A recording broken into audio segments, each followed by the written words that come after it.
गुजरात सरकार के स्वास्थ्य राज्य मंत्री कुमार कानानी और उनके बेटे प्रकाश कानानी को कानून का पाठ सिखाने वाली सुनीता यादव क्या वाकई में आईपीएस ऑफिसर बन पाएंगी? नमस्कार, आप देख रहे हैं गुजरात तक और आपके साथ मैं हूं सौम्या। सुनीता यादव का आईपीएस बनने का सपना है, लेकिन आज हम टेक्निकल भाषा में समझने की कोशिश करेंगे कि इतने विवादों में आने के बाद आईपीएस की सफर सुनीता यादव की कैसी होगी। सूरत की एलआर सुनीता यादव क्या आईपीएस बन पाएंगी? यह सवाल यहाँ पर इसलिए खड़ा होता है कि एलआर के पद पर रहते हुए सुनीता यादव के खिलाफ तीन जांच चल रही है, जिसमें एक उस रात क्या कुछ घटना बनी थी उसकी जांच है, दूसरी जांच ड्यूटी के दौरान आम लोगों से उठक बैठक करवाने की जांच और तीसरी जांच बिना इजाजत के वो नौकरी पर नहीं आ रही हैं। इन 3 जांच रिपोर्ट में क्या कुछ निकल कर आएगा ये तो आने वाला समय ही बताएगा। मगर जिस समय सुनीता यादव मंत्री के बेटे को कानून सिखा रही थी और मंत्री से उनके बेटे को लेकर बात कर रही थी, उसी समय सुनीता यादव ने खुद के चेहरे से मास्क हटा रखा था, जो खुद कोविड-19 के नियमों का उल्लंघन है। ऐसे में उनके खिलाफ यह भी जांच की जा सकती है। अब हम बात करते हैं कि क्या आईपीएस बनने के लिए निर्विवाद होना भी अनिवार्य है।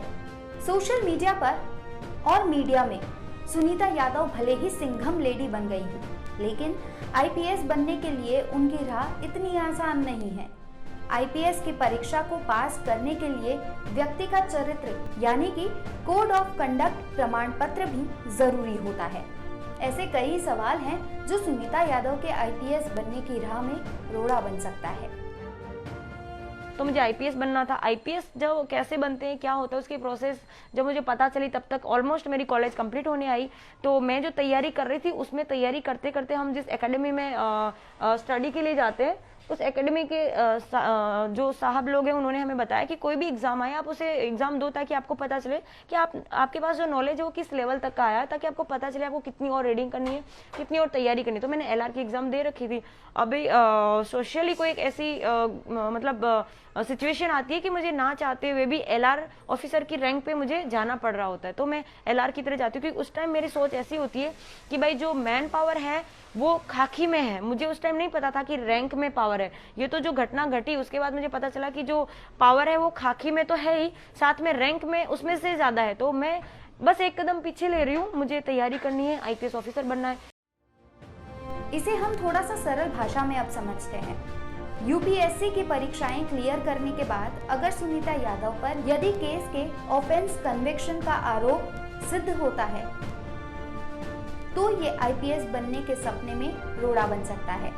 लेकिन अब तक भारत के न्यायालय ने सुनीता पर कोई केस के लिए उन्हें गुनहगार नहीं ठहराया है, इसीलिए अभी तक रास्ता साफ है। यानी अब समय के गर्भ में क्या छिपा है ये आने वाला समय बताएगा।